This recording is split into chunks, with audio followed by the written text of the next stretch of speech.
Hello guys, आप देख सकते हैं यहाँ पर हमारा कल प्लस्तर होगा, इसलिए हम आज यहाँ पर पहले से ही तैयारी कर रहे हैं ताकि प्लस्तर बहुत बढ़िया तरीके से हो, हमारा दीवार सूखे ना। और पैड का काम भी देखिए, आगे हमारा एक बंदा पैड भी बांध रहा है। ये रेत और सीमेंट हमने अपने पास जमा कर लिया है, ये देख सकते हैं।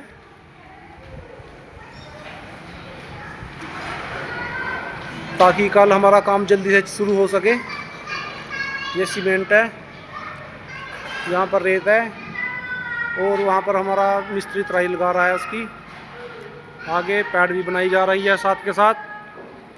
कल 4 मिस्त्री लगेंगे यहाँ पर हमारे, और इसको जितना ज़्यादा से ज़्यादा हो सके प्लस्तर करेंगे इसका, दीवार का।